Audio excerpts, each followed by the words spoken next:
त्याच्यामधले त्याच्यातल्या 6व्या अध्यायातले जे ध्यानयोगपर श्लोक आहेत, ते धरून आपण अभ्यास करत होतो. त्याच्यावरचं वाचन, त्याच्यावरचं विवरण, संतांची उदाहरणं हे सगळं बघत होतो. पण मनाचे श्लोक जे आहेत, त्याचा असं समग्र रीतीने जर का आपण बघितलं, तर सुरुवातीपासून शेवटपर्यंत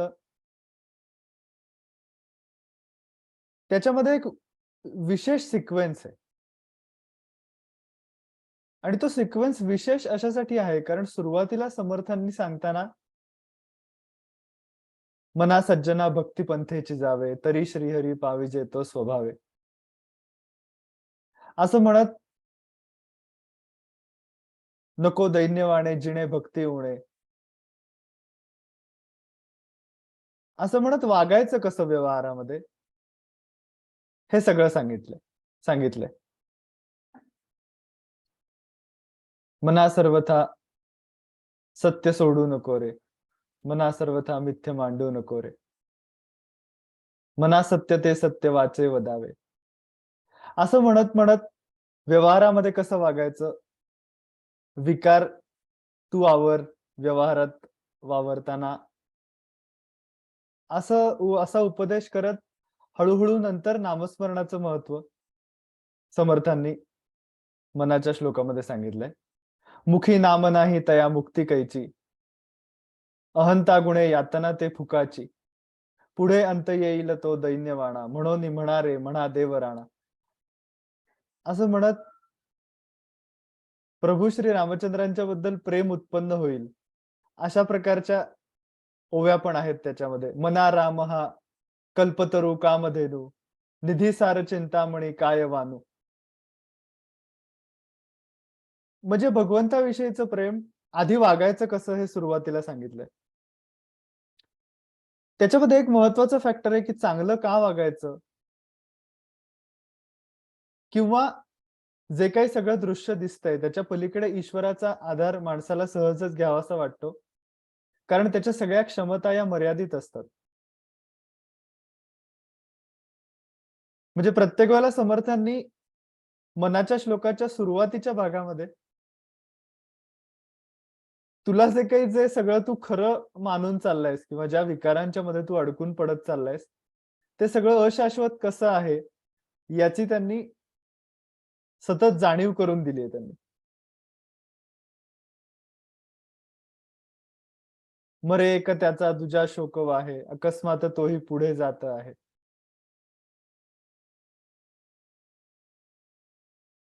ही सत्यतेची जाणीव, व्यवहारामध्ये चांगलं वागायचं ही गोष्ट, की जे काही समोर तू शाश्वत म्हणून धरून चाललायस, ते सगळं कालांतराने बदलणार आहे.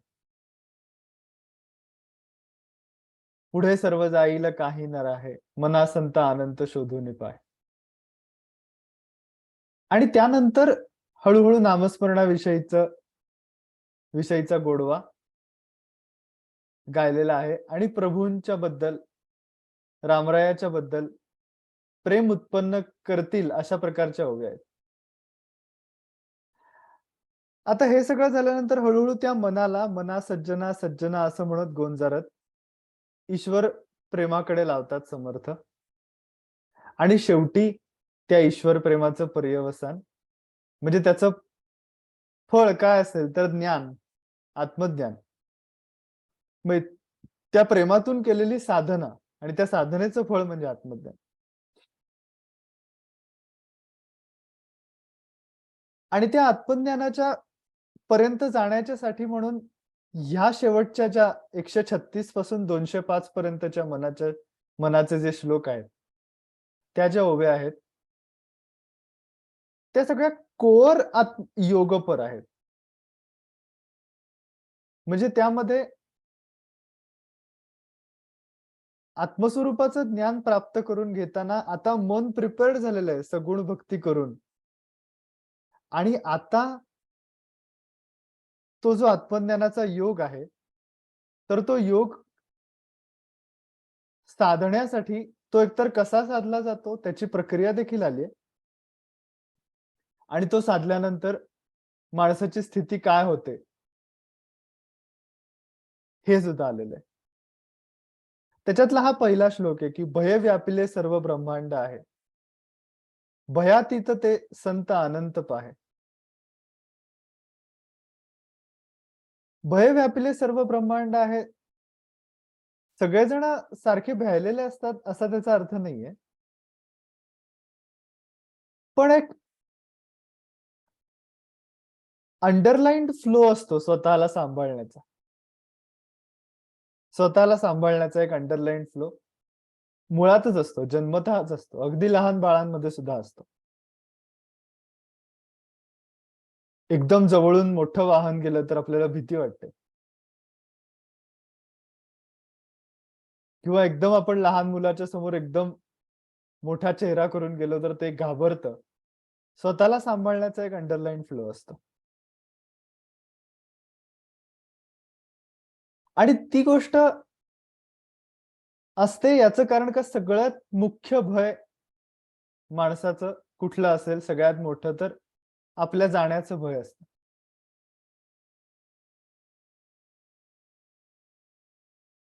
तर आता भय म्हणून समर्थांनी म्हणले भय व्यापिले सर्व ब्रह्मांड आहे.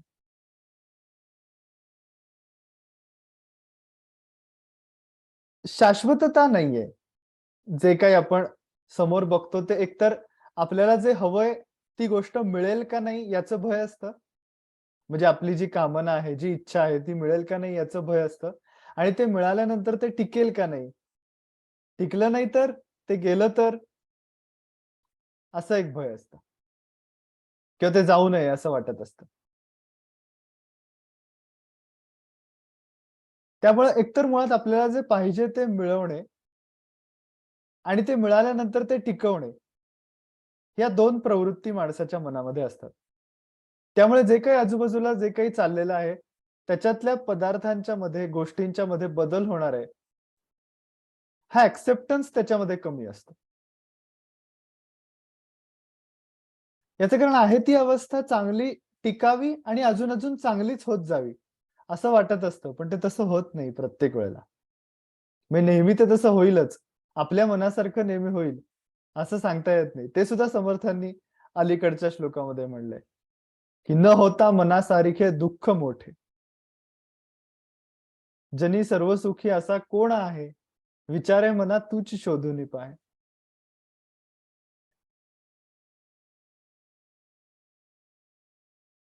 तसा हा भयाचा जो फ्लो आहे तो प्रत्येकाच्या अंतःकरणामध्ये असतो. पण इथे संतांचं वर्णन करताना समर्थ म्हणतात, की "भयातीत ते संत अनंत पाहे." संतांकडे कुठलंही भय नसतं.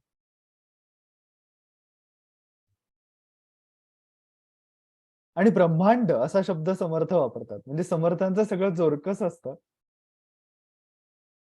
आणि ठोस विधानं असतात त्यांची सगळी. म्हणजे दुसऱ्या एका ठिकाणी दासबोधात त्यांनी म्हणलंय, की "साधू वस्तूची होऊनी ठेला, संशय ब्रह्मांडाबाहेरी गेला." वस्तू म्हणजे परमात्म स्वरूप. साधू हा परमात्म स्वरूप होऊन गेला आणि मग संशय म्हणजे साधना करत असताना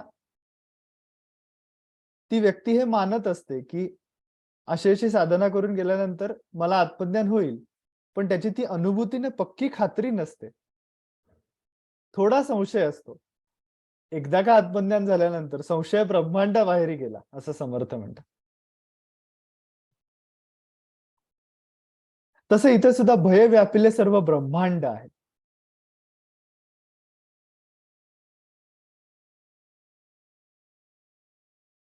भय हा फॅक्टर फक्त मनुष्यांमध्ये सापडतो जसं नाही.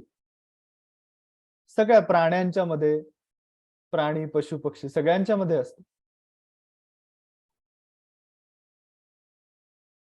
पण संतांच्या मध्ये का बरं नसतं हे भय? सत्य स्वरूप अमर झाला. मग भय कैसे वाटेल त्याला? असं समर्थांनी दासबोधामध्ये म्हणलेलं आहे. सत्य स्वरूपे अमर झाला, मग भय कैसे वाटेल त्याला? म्हणून या साधूजनाला भयची नाही.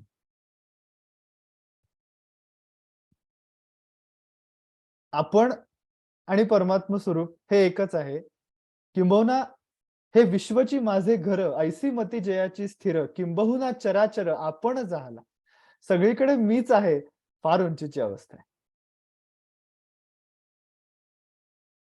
म्हणजे हे सगळं आपण इमॅजिन सुद्धा नाही करू शकत, की ही काय अवस्था असेल. ज्ञान पूर्णपणाने स्थिरावलेली व्यक्ती म्हणजे संत, त्यांची अवस्था समर्थ वर्णन करतात. गोरक्षनाथ आणि मच्छिंद्रनाथ यांची एक कथा आहे. गोरक्षनाथ हे मच्छिंद्रनाथांचे शिष्य आणि ते दोघं जण एकदा एका निबिड अरण्यातून चालत चाललेले असतात. आणि जाता जाता मध्येच मच्छिंद्रनाथ गोरक्षनाथांच्या झोळीमध्ये 2 सोन्याच्या कडी टाकतात. आणि चालू लागतात दोघेही जण पुढे.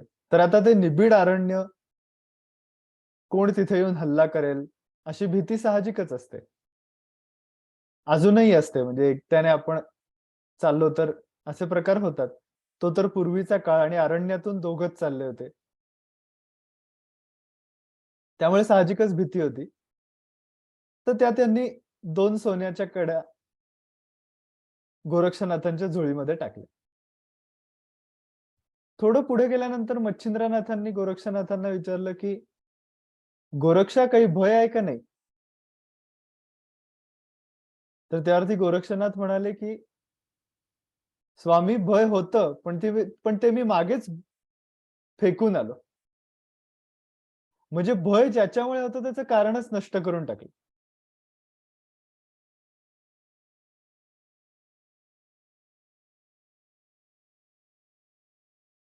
पण याच्यामध्ये प्रत्येक संतांची ती पर्सनॅलिटी असते. त्याप्रमाणे ते वागत असतात. गोंदवलेकर महाराज म्हणायचे, की संत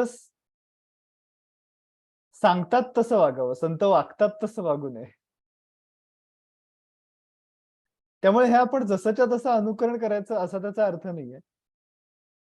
पण निर्भय आणि निरासक्त एखादी व्यक्ती किती असू शकते याचं हे उदाहरण आहे.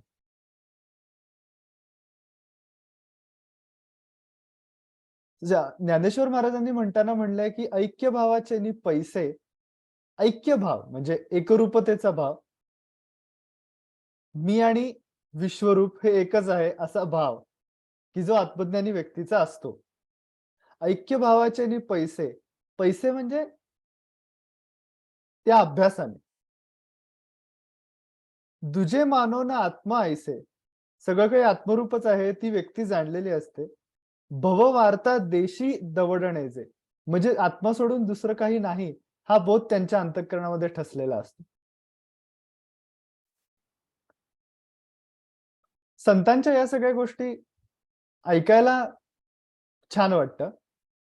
पण इम्प्लिमेंट करताना आपल्याला काय करता येईल? तर ही गोष्ट निर्भय विवेकाने एकतर होऊ शकतो. आपण म्हणतो ना स्ट्राँग राहायला पाहिजे. पण ते स्ट्राँग कसं राहायचं? तर आजूबाजूचं विश्व बदलणार आहे, बदलतं आहे, ते थोडं एक्सेप्ट करता आलं पाहिजे. मनाने असं मनाला शिकवायचं, की हे एक्सेप्ट कर. आणि ध्यानामध्ये जसं आपण वृत्ती आल्यानंतर त्या सोडून देतो, त्याच्याकडे लक्ष देत नाही. तसंच व्यवहार काळात सुद्धा शांत राहायचं असेल, तर अननेसेसरी उठणाऱ्या वृत्तींच्याकडे लक्ष न देणं, थोडं दुर्लक्ष करणं. आल्या तर आल्या, जशा आल्यात तशा जातील. त्यांना रिस्पॉन्स देत बसायचं नाही त्या वृत्तींना. मग त्याच्यावरतीच विचार केलाय. मग त्या विचारांची एक चेन निर्माण होते. त्या वृत्तींना, त्या विचारांना आपणच रिस्पॉन्स दिला, की त्या रिस्पॉन्सचा एक विचार आणि मुळातला विचार. मग त्या रिस्पॉन्समधनं उठणारा अजून एक विचार, त्याच्याने अजून एक विचार, त्याच्याने अशी ती एक चेन तयार होते. त्यामुळे एकतर बाहेरची परिस्थिती जी आहे, जशी असेल तशी एक्सेप्ट करणे. मुळात, मुळात एक्सेप्ट करणे. इम्प्रूव्हमेंट साठी प्रयत्न न करणे, अशा प्रकारचा आळशीपणा इथे अभिप्रेत नाहीये. तर आपल्याकडे हातात जे आहे आणि जे नाहीच आहे, ते एक्सेप्ट करणं. सेल्फ डेव्हलपमेंट करण्याचा प्रयत्न करणे, पण आजूबाजूची परिस्थिती ऍक्सेप्ट करणे, आणि त्याच्यानंतर अननेसेसरी येणाऱ्या थॉट्सना रिस्पॉन्स न देणे. त्याच्याने माणूस शांत होत जातो हळूहळू. आणि जसा वेळ मिळेल तसा सेल्फ वरती राहण्याचा प्रयत्न करणे, स्वच्या अस्तित्वाच्या जाणीवेवरती राहण्याचा प्रयत्न करणे. पास हा एकच एक प्रयत्न व्यवहारात सुद्धा चालू ठेवणे. म्हणजे काम करत असताना एकीकडे आपल्याला सेल्फ वरती नाही राहता येणार कदाचित, पण काम संपल्यानंतर एक मिनिट मी शांत, 1 मिनिट असतो माझ्याकडे शांत बसायला, अर्धा मिनिट, पाव मिनिट, पाव मिनिट तर असतो, 15 सेकंद, 15 सेकंद शांत बसून मी असं माझ्याच मनातल्या मनात म्हणून मला जे काही म्हणल्यानंतर जाणवतंय,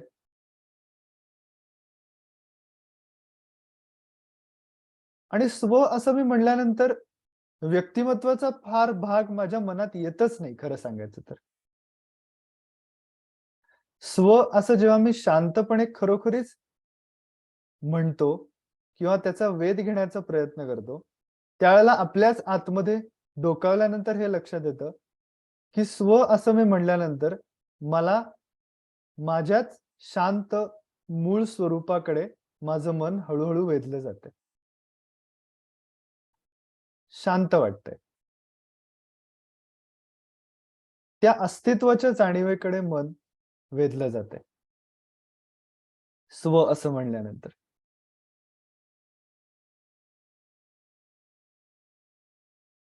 चिन्मयानंद स्वामींनी असं म्हणलंय, की जाणीव हाच आत्मा, असं तुम्ही धरा.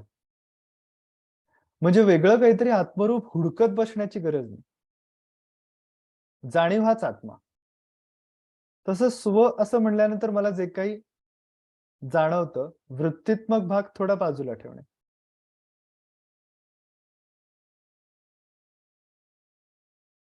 स्वचं स्फुरण जे असतं ते होल्ड करण्याचा प्रयत्न करणे.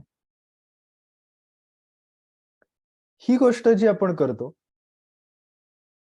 ही जितकी साधेल, तितकं अल्टिमेट समाधान, अल्टिमेट निर्भयता, अल्टिमेट आनंद याचं पॅकेज घेऊनच ते येतं.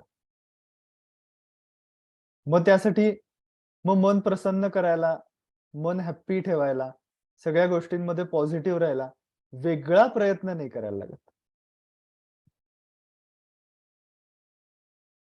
किती वाईट परिस्थिती असली तरी सुद्धा मन शांत राहू शकतं, जर ते सेल्फवर असेल तर. हे सगळ्या संतांनी आपल्याला करून दाखवलेलं. म्हणून भयातीत ते संत अनंत पाहे. ही पूर्णावस्था संतांची असते असं इथे समर्थ सांगतात. आपल्या बाबतीत हा साधनात्मक भाग आहे. कारण हे खरंच आहे. भय सगळ्या गोष्टींचं वाटतच असतं.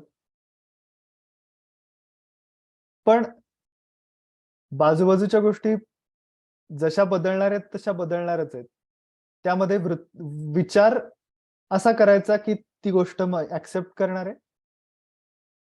ऍक्सेप्ट केलेली आहे मी ही गोष्ट, जशी आहे तशी. आणि मग त्याच्यानंतर अननेसेसरी येणारे थॉट्स त्याला रिस्पॉन्स न देणे, की जे थॉट्स मला फक्त त्रास देत आहेत. इम्प्रुव्हमेंटसाठी काही मदत करत नाहीयेत. पॉझिटिव्हिटी आणत नाहीयेत. फक्त त्रास आहे या थॉट्सचा. रिॲक्शनच नाही द्यायची त्या थॉट्सच्याकडे. असं करून हळूहळू मन शांत करून सेल्फ वरती ठेवण्याचा प्रयत्न करायचा. नामस्मरणाचाही त्याला खूप आधार मिळतो. कारण नामस्मरणाने खरं तर नामस्मरण हे मुख्य साधन म्हणून सगळ्याच संतांनी सांगितलंय. कारण त्याच्याने ईश्वरविषयक प्रेम हळूहळू डेव्हलप होतं. पॉझिटिव्हिटी सहजच येते नामाने अंतःकरणात. आणि त्याचा आपल्या ध्यानावर सुद्धा चांगला परिणाम होतो. त्याप्रमाणे आता आपण थोडा वेळ शांत बसूया. मस्तकामध्ये लक्ष केंद्रित करूया. 3 वेळा ओंकार करून स्ववरती अवधान ठेवण्याचा प्रयत्न करूया. हरिओम.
हरि ओम, हरि ओम, हरि ओम, हरि ओम, हरि। केवलं करुणाकारं कैवल्यानन्ददायकं संसारतापशमनं समर्थं समदर्शिनम् स्वयं प्रकाशं संसिद्धं स्वरूपानन्दसद्गुरुं पावनं परमं शान्तं पावसेवासिनं भजे। सोऽहं सिद्धिसुसम्पन्नो नादसन्धानसंस्थितः वीतरागो विशेषश्च श्रीगुरुः पातु मां भवेत्। ज्ञानेशाङ्घ्रिसरोजलुब्धमधुपः स्वामी स्वरूपाङ्कितः सन्तानां वचनानुभूतिपथिकः साक्षी स्वयं कापडि गार्हस्थ्ये किल एकनाथसदृशो वृत्तौ तुकारामवत्। सोऽहं योगरतं कृतार्थचरितं वन्दे यतिं माधवम्। यस्य स्मरणमात्रेण चित्तं भवति निर्मलं स्वामी समाधवानन्दो नित्यं वसति मे हृदि। ॐ तत्सत्। हरि ओम।